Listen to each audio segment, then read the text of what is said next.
Muchas gracias por la invitación. Es un placer estar hablándoles a ustedes hoy. Entonces voy a seguir un poco con lo que hemos hablado antes con la anterior presentación, pero me voy a centrar en la cognición social en la adolescencia, con un énfasis particular en cómo los adolescentes responden al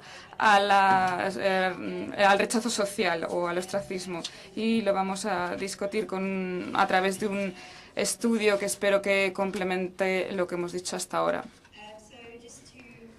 Simplemente voy a resumir mi charla y, en primer lugar, porque es lunes por la mañana, siempre voy a hacer una recapitulación, un resumen de lo que voy a hacer en lo que tiene que ver con el cerebro del adolescente, y después voy a hablar de modelos de cognición que tienen que ver con el desarrollo del cerebro en la etapa adolescente, para sintetizar la información en modelos que se pueden utilizar, que se pueden probar y que nos pueden ser útiles. Después voy a hablar del trabajo en el rechazo social con los adolescentes típicos y en adolescentes que tienen autismo, que creo que, como sabéis, es un trastorno de la cognición social bastante frecuente. Y después voy a hablar de las emociones y de la teoría de la mente antes de terminar mi charla.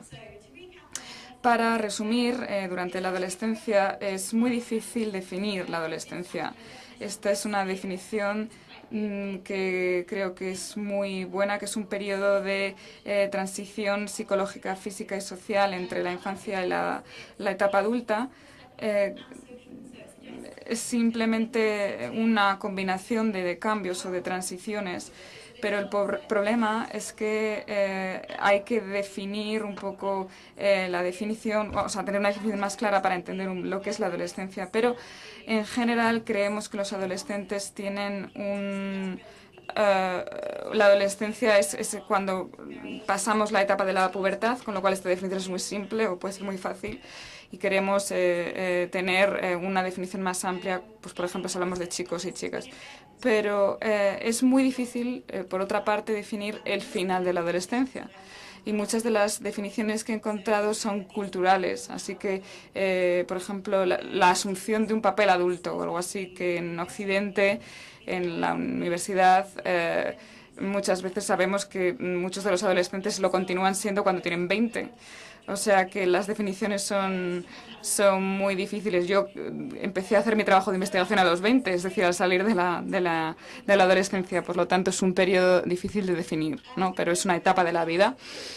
Eh, Hemos visto diferentes características entre los niños y los adolescentes. Por ejemplo, una frase de Aristóteles, y es que los adolescentes se sienten tan emocionados por su propia naturaleza como los hombres borrachos por el alcohol, por ejemplo, una cosa así, para mostrar que es una transición entre la etapa de la infancia y la etapa adulta. Como ha dicho la anterior ponente, la adolescencia es un periodo de paradoja de salud, porque son personas que tienen mucha salud. Por ejemplo, ya han sobrevivido las enfermedades que afectan a los niños en sus primeras etapas, pero también hay un 200% de mortalidad aumentada, asociada a la adolescencia, que tiene que ver con un comportamiento de riesgo, con suicidio y demás. Por tanto, es una etapa crucial en lo que llamamos los trastornos de internalización y externalización. Por ejemplo, en este último caso, el comportamiento antisocial o los trastornos de la conducta, que parece que surgen en este periodo, pero también son diferentes en los hombres, en las chicas y en los chicos. Por ejemplo, las chicas suelen mostrar más niveles de depresión que los chicos, ¿no?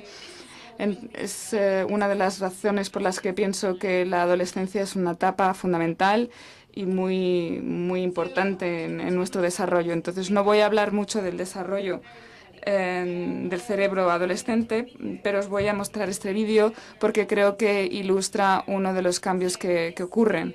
Este vídeo nos muestra cómo el córtex se estrecha, se hace más pequeño en la etapa de la adolescencia. Y a medida que se vuelve más azul, lo podéis ver, a medida que el cerebro es más azul, es que está alcanzando su nivel adulto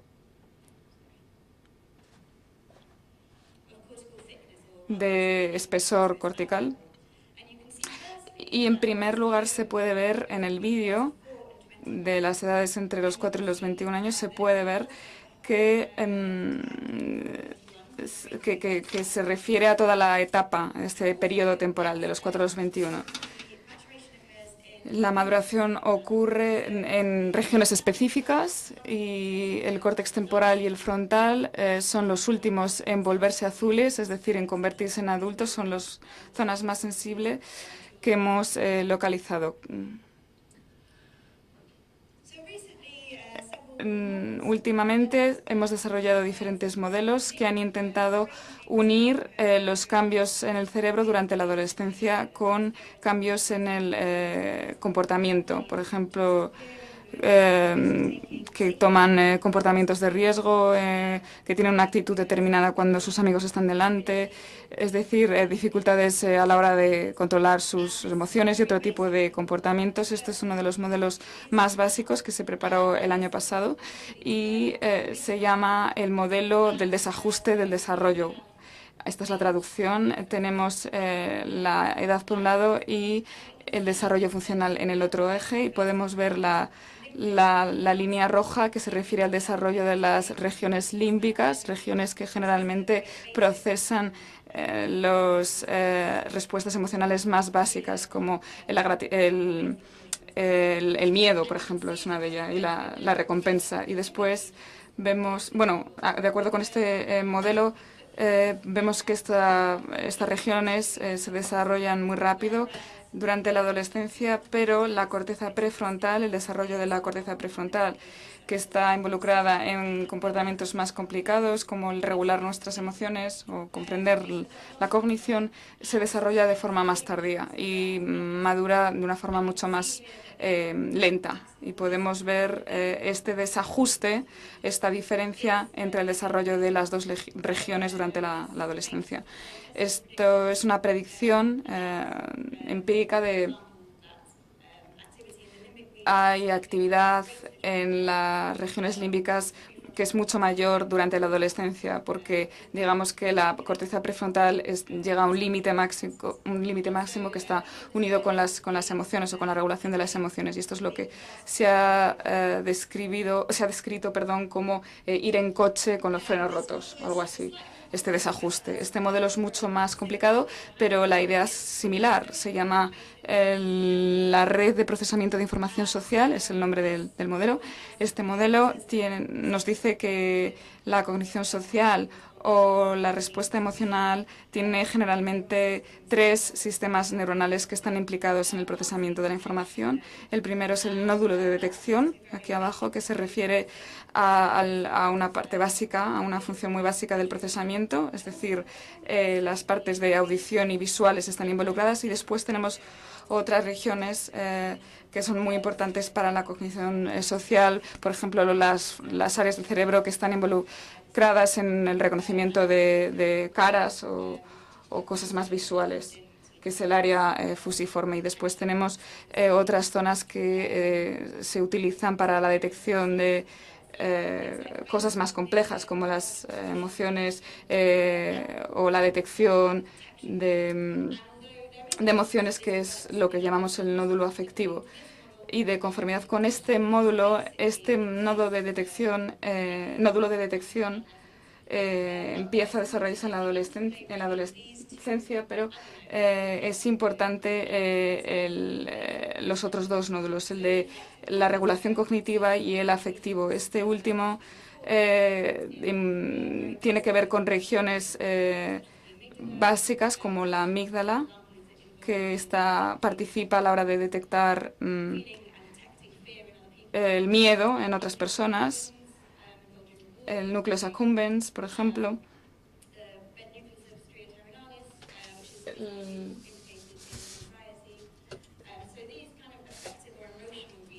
que son regiones mucho más emocionales, que tienen un remodelamiento en la parte en la adolescencia, por ejemplo, como son regiones que se activan y lo importante es que sufren un cambio muy importante durante la adolescencia.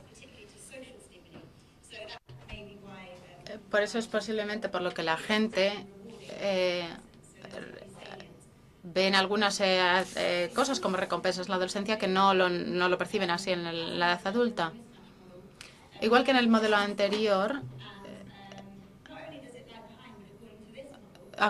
según este modelo, hay una remodelación de las conexiones entre los nódulos y porque este modelo lleva mucho tiempo, tiene que interactuar con el entorno en el que se está desarrollando el adolescente y por eso es tan importante el desarrollo cognitivo durante la adolescencia. Entonces, estos nódulos son muy útiles, pero ahora tenemos que preguntarnos si los datos apoyan estos modelos o de alguna manera esto se basa en algunos estereotipos que ya tenemos de los adolescentes. Es decir, los adolescentes no pueden controlar sus emociones, por lo tanto, debe ser por un desajuste en este tipo de sistemas. Un enfoque que yo adopté para esta pregunta fue la reacción al rechazo social en adolescentes típicos, y lo que yo voy a presentar hoy se hizo siempre en niñas. Tengamos esto en cuenta. Será importante, interesante especular sobre si esto también ocurre en los chicos adolescentes. Entonces, el rechazo social, también conocido como ostracismo, se refiere a ser ignorado o excluido por otras personas. Estoy seguro de que todos han experimentado esto de alguna manera, en estas situaciones extrañas. Uno se siente extraño, perdón. Una de las teorías evolutivas es que ser incluido por otros es importante. Sin otras personas, como animales, es muy difícil la supervivencia. Entonces, tenemos un sistema de detección muy sensible para cualquier señal de exclusión por parte de los demás. Si nos rechazan, sentimos emociones negativas, aumenta la ansiedad. Algunos investigadores incluso sugieren que podemos tener como si se nos durmieran las emociones. Y estas emociones negativas han de ser reguladas y controladas. Entonces es un modelo interesante para estudiar la actividad emocional en los adolescentes, porque estas emociones negativas tienen una causa social. Y durante la adolescencia es cuando uno está muy en línea con las interacciones sociales. También hay una teoría que se llama el modelo del miedo a la necesidad. Tenemos algunas necesidades que hay que cumplir. Estos incluyen, por ejemplo, el sentimiento de pertenencia a un grupo, la sensación de que la interacción nos aumenta la autoestima, también la existencia plena, que se deduce de la pertenencia al grupo, y luego lo relacionaré un poquito todo esto con el autismo. ¿Por qué podemos pensar que los adolescentes muestran una sensibilidad al rechazo? Bueno, algunos estudios sociopsicológicos muestran que hechos con adolescentes en su vida diaria y cómo interactúan con otros. Y estos estudios sugieren que los adolescentes pueden ser especialmente sensibles al rechazo social, incluso en comparación con niños más jóvenes. No es algo que tiene que ver simplemente con que uno madura para poder gestionar el rechazo, pero parece ser que entre los adolescentes y sobre todo con las chicas se preocupan mucho más de ser rechazados o por el rechazo de los demás, más que en otras etapas de la vida.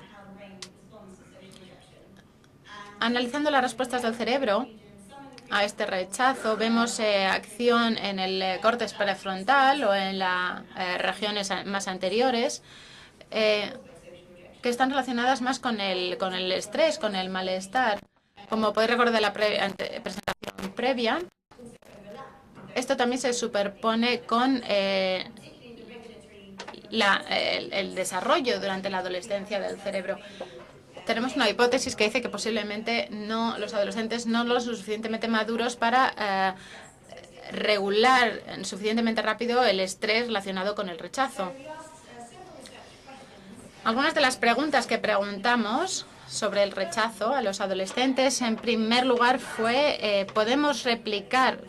Algunas de las preguntas que nos hicimos nosotros: ¿podemos replicar la sensibilidad de los adolescentes al rechazo social en el laboratorio? Podemos replicar los entornos de manera artificial, los entornos escolares.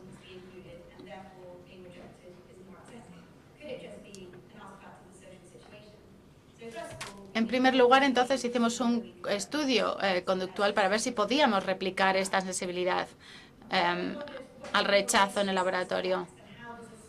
La siguiente pregunta es, ¿cuáles son las bases neuronales de este efecto? ¿Cómo responde el cerebro del adolescente a este rechazo? Y luego nos preguntamos, ¿esto se puede generalizar en diferentes paradigmas del rechazo social? Entonces, bueno, algunos puede que ya conozcan este juego llamado la Cyberball para estudiar el rechazo social. En primer lugar, se utilizó en adultos, pero ahora se utiliza ya en niños y en adolescentes. Lo que ocurre es que el participante está representado por este personaje en la parte de abajo de la pantalla y les dices que están jugando en Internet están jugando al juego de coger la pelota con estas otras dos niñas, es decir, son del mismo sexo. Y se les dicen que están interesados en la visualización mental. Lo único que decimos es que tienen que mentalmente recordar el juego lo máximo posible para que se introduzcan en la situación. Es decir, no les decimos que estamos haciendo un estudio de rechazos en la adolescencia. Pero lo que está ocurriendo es que no están jugando en Internet. Las respuestas de los otros jugadores pueden haber sido preprogramados. Entonces, en algún momento del juego decimos, vale, pues ahora vamos a excluir al participante.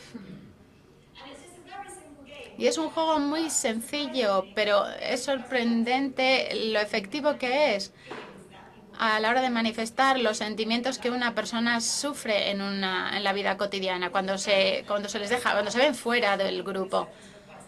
Los investigadores se sorprendieron bastante del alcance de los efectos negativos que este juego podía provocar en ellos. Es decir, estos 4 necesidades de pertenencia, de autoestima, etcétera, disminuía o se empeoraba el estado de ánimo. Con los adolescentes simula de alguna manera algunos de los juegos que realmente pueden estar pasando en su vida cotidiana.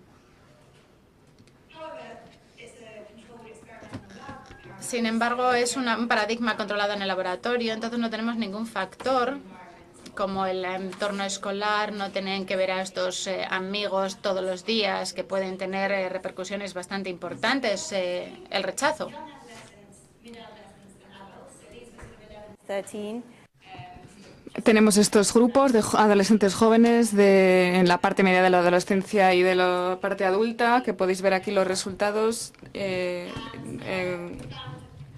Encontramos un estado de ánimo, una disminución del estado de ánimo y una ansiedad mayor en los adolescentes más que en los adultos. Esto es lo que vimos, es el resultado del juego. Este es en la parte basal, después cuando les incluíamos en el juego y después la parte más oscura cuando les excluíamos, y vemos que los jóvenes adolescentes y la etapa media de la adolescencia producían un aumento de la ansiedad cuando se sentían rechazados. Sin embargo, en la parte adulta podemos ver una gráfica totalmente diferente y esto nos quiere decir que los adultos sí se manejaban un poco mejor cuando eran rechazados o excluidos. Es importante saber que tanto los adultos como los adolescentes juzgaron que el juego era bastante real. No solamente los adultos pensaban, o no solamente los adultos se creyeron el juego.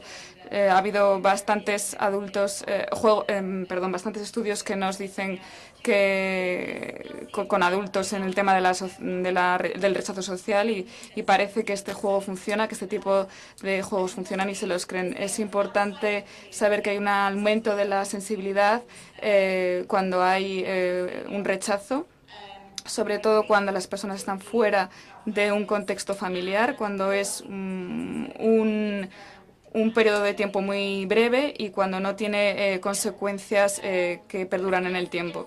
O sea que la conclusión es que sí que podemos replicar este fenómeno social del rechazo, sobre todo en la etapa de la adolescencia, lo podemos replicar en el laboratorio. También nos fijamos en las bases neurológicas de la sensibilidad del adolescente al rechazo social. Entonces, lo que hicimos es juntar los resultados o unir los resultados del juego con el escáner, pero tuvimos diferentes problemas porque con el escáner no todo es tan fácil, no es un entorno tan real, no es una situación tan real como es el juego, pero nos ha ayudado a ver sentimientos involucrados con el rechazo social y el ostracismo. En el escáner también se representaban mediante los mismos caracteres, y durante 24 segundos jugaban al juego, la mitad del tiempo eran incluidos y la otra mitad excluidos. Y jugaban en 6 bloques. Este es un ejemplo del tipo de escáner que utilizamos. Lo hicimos con 19 adolescentes y con 16 adultos. Y siempre se nos pregunta si los adolescentes tienen miedo cuando se meten en el escáner, si es difícil hacerlo con los adolescentes, y yo os puedo decir que los adolescentes son unos participantes fenomenales, que muchas veces tienen incluso menos miedo que los adultos, se mueven un poquito más dentro, pero de forma general normalmente sale bien y no tienen ningún problema con la ansiedad hacia el escáner o algo así. Lo que encontramos es que los adolescentes activan más o menos regiones similares. Esto no ha sido nada sorprendente porque no son radicalmente diferentes, sino lo importante era fijarnos en cómo se sentía el rechazo. Lo que encontramos es una respuesta reducida en esta zona del cerebro que llamamos la corteza prefrontal ventrolateral derecha.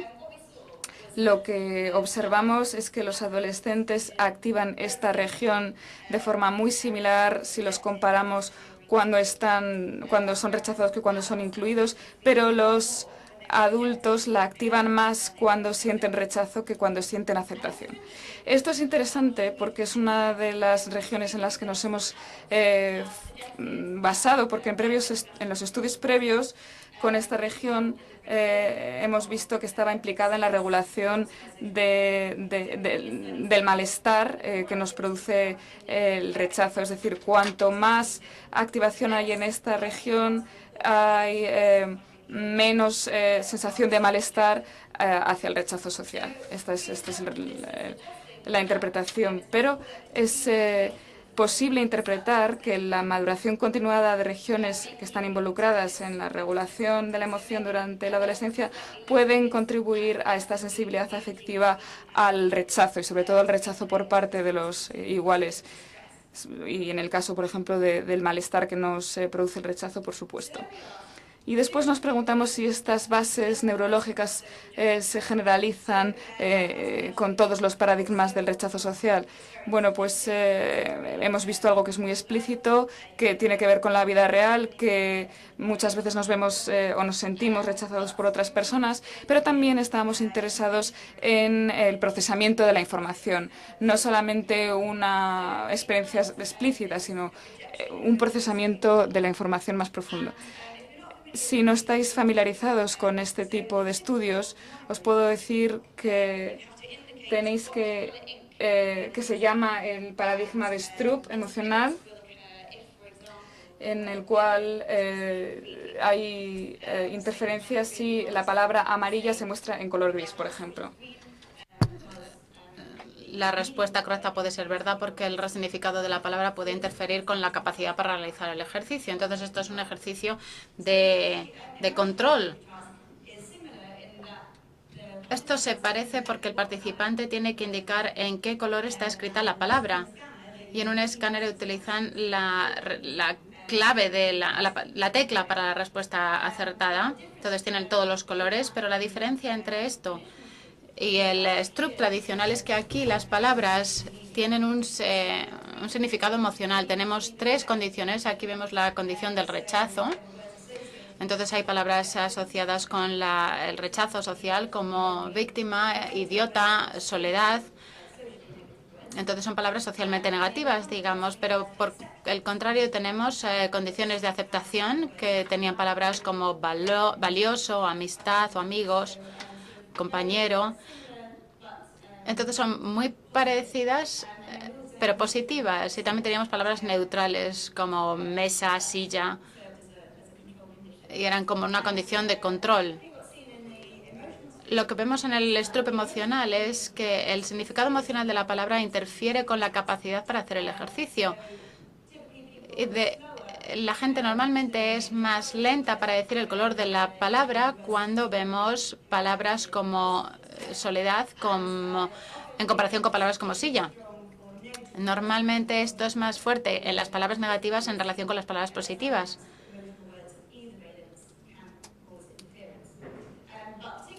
Pero en personas con trastornos de ansiedad y depresión, estas palabras negativas son muy potentes a la hora de causar interferencias. Lo que quiero decir es que los tiempos de reacción son más largos o los errores son mayores o hay más errores. Pero en cuanto a lo que está ocurriendo en el cerebro en esta fase de interferencia, vemos nuevamente que este es el mismo grupo de participantes que pasaron el escáner, es decir, 19 adolescentes chicas entre 14 y 16 en comparación con adultos como control. Y vimos unos patrones muy parecidos al ejercicio de la Cyberball en la corteza prefrontal ventrolateral derecha. Vimos que los adultos mostraban una respuesta notablemente más alta para las palabras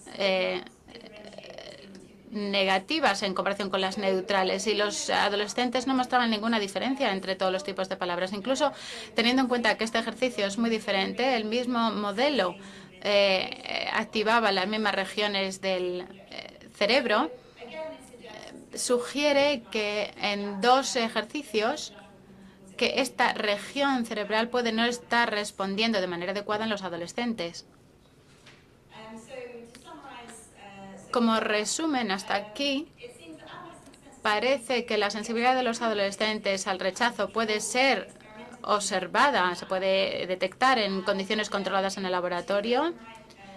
En 2 ejercicios de resonancia magnética descubrimos que la región prefrontal del córtex, la corteza prefrontal ventrolateral en adultos, en la parte derecha en adultos, era mayor que en los adolescentes, y que la respuesta de las regiones cerebrales implicadas en la regulación del malestar relacionado con el rechazo puede no ser optimizada, puede no estar optimizada todavía en los adolescentes.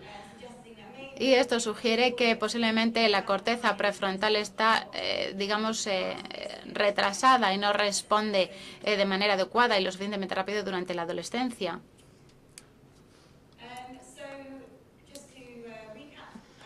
Entonces, voy más o menos por la mitad de mi presentación y voy a hablar ahora sobre algunos estudios de rechazo social que he hecho en adolescentes que tienen autismo.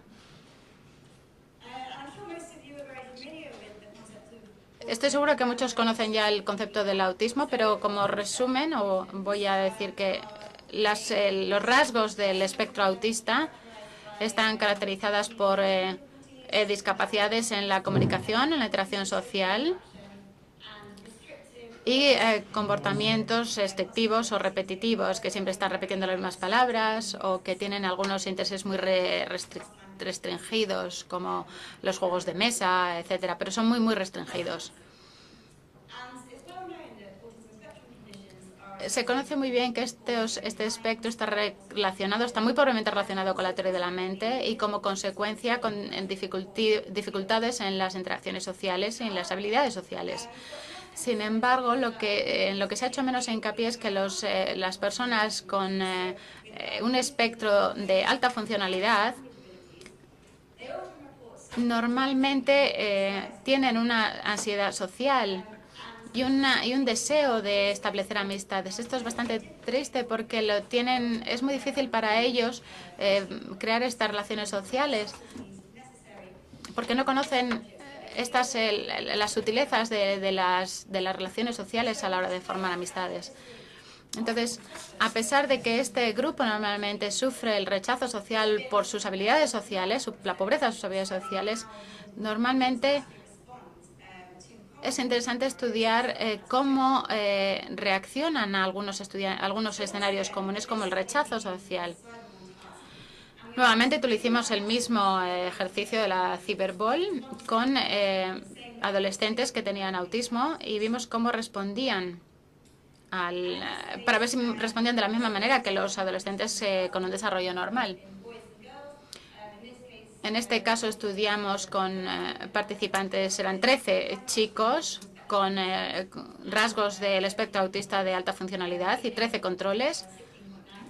La edad media de todos ellos era de 16,9 años y descubrimos que la respuesta al rechazo era bastante similar. Había ansiedad, la ansiedad aumentaba de la misma manera en ambos grupos y también esta necesidad de las 4 necesidades, pertenencia, control, autoestima o existencia plena.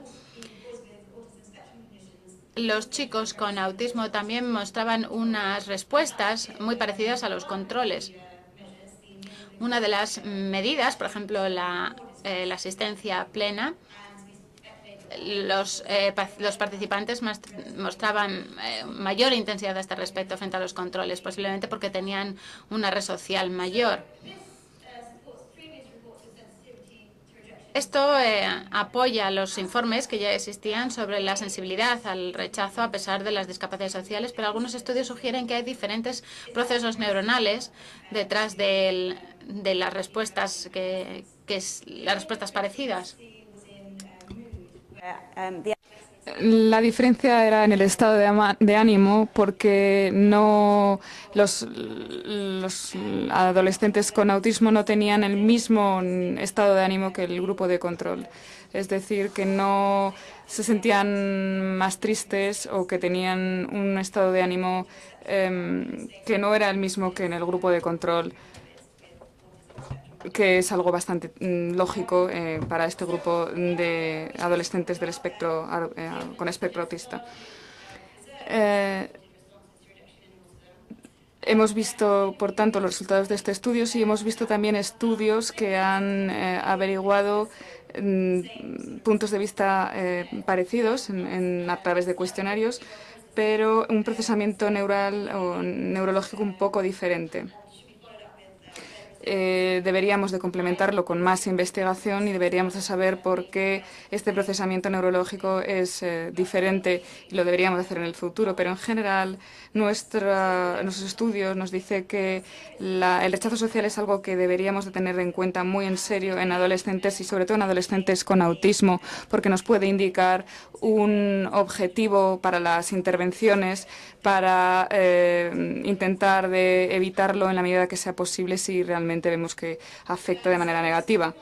Para seguir con la parte final de mi sección, voy a hablar de emociones y voy a hablar brevemente de ellas y de su unión con la teoría de la mente. La teoría de la mente es la capacidad de decir o de saber expresar los estados mentales de uno y de los demás. Ahora hay evidencia conductual de que esta habilidad se desarrolla en la parte de la adolescencia, en la etapa de la adolescencia, y también hay evidencia de que la actividad en el córtex prefrontal medial disminuye en su actividad entre la adolescencia y en la etapa adulta. Pero la mayoría de los estudios se han fijado en la teoría de la mente en la adolescencia y se han centrado fundamentalmente en lo que llamamos la teoría cognitiva de la mente. Es decir, nos han intentado involucrar en la percepción de las emociones, aunque sí que hay algunos estudios en el que hemos visto de la culpa y de la vergüenza. Hay excepciones, pero no son muchos. Son estudios que han intentado hablar de la teoría de la mente desde el punto de vista cognitivo con escenario de este tipo, que son lo que llamamos escenarios de perspectivas, como el de Salian, que hemos mencionado antes. Lo interesante sería la integración de la emoción con la teoría de la mente. Así que este modelo de la teoría de la mente afectiva nos sugiere que hay una teoría de la mente afectiva que tiene que ver con el entendimiento de las emociones de los otros y que es un modelo cognitivo más complicado que el modelo cognitivo porque tenemos que ser capaces de inferir los estados de ánimo de los demás y entender sus emociones, y por eso integra lo que llamamos la emoción, que es un sentimiento básico de saber cómo se sienten otras personas, si se sienten tristes o demás. Por eso llamamos a este modelo la teoría de la mente afectiva, que es un proceso mucho más complejo.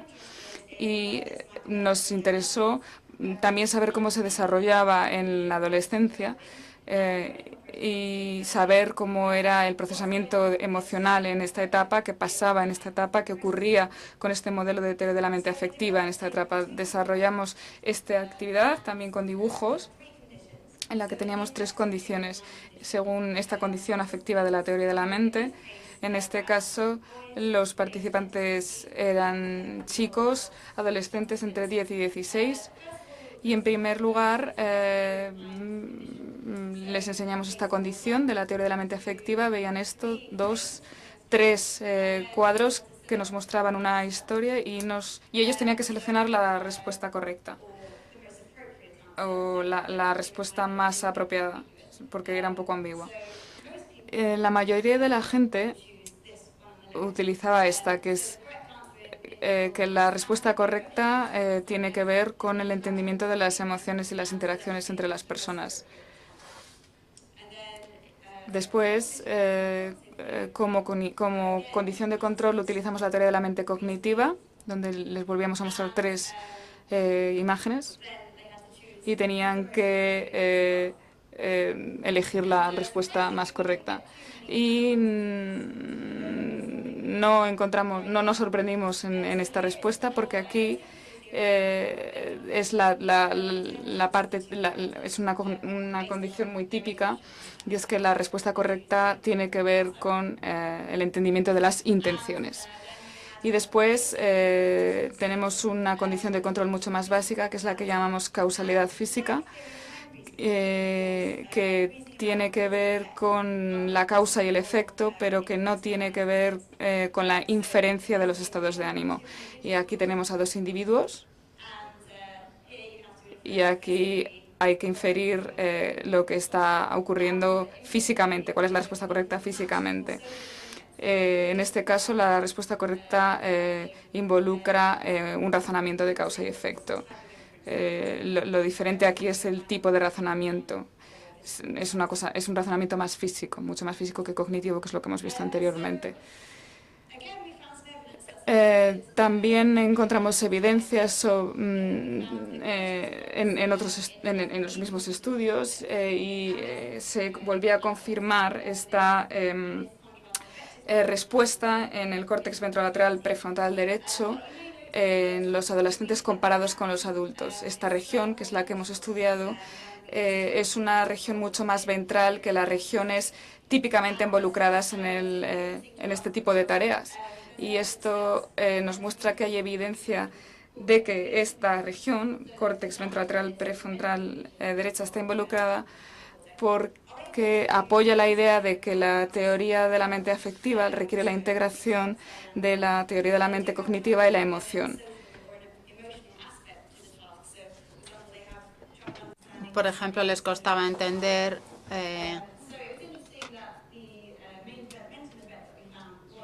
lo vimos en la región de la corteza prefrontal ventromedial, la respuesta a este tipo de ejercicios, porque esta región está bien situada, tiene conexiones tanto con el sistema límbico, con el sistema del córtex prefrontal medial, lo que sugiere que esta región está muy bien situada para permitir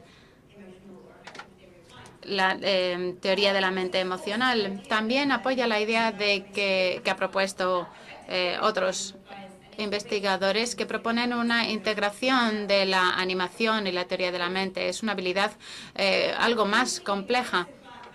También vimos que los adolescentes cometían más errores en la condición efectiva en comparación con la cognitiva y la física. Pero lo que es importante, esto no puede explicar las diferencias en la actividad cerebral que pensamos. Para concluir, entonces, los datos sugieren que el desarrollo del cerebro en los adolescentes afectan a la conducta emocional y social. Una de las razones puede ser que hay un desajuste entre el proceso emocional y la regulación de las emociones, pero tenemos que estudiar más estos modelos de desajuste. Algo de lo que no he hablado mucho, pero que va a ser muy importante, es la conectividad entre estas diferentes regiones del cerebro que participan en el procesamiento emocional y la regulación emocional. Puede ser un poco simplista hablar de que hay regiones participadas en el proceso y en la regulación. Lo que se espera es que haya una interacción entre ambos. Estamos todavía al principio, por lo tanto, de este tipo de investigación, de pensar sobre modelos de desarrollo del cerebro de la adolescencia, pero yo creo que hay aspectos muy interesantes que estudiar. Entonces, las respuestas al rechazo social de los adolescentes apoyan esta idea, pero, como digo, necesitamos hacer más investigación. Parece haber una interacción entre la cognición social y la emoción. Esto puede ser algo, una capacidad para madurar un poco tardía.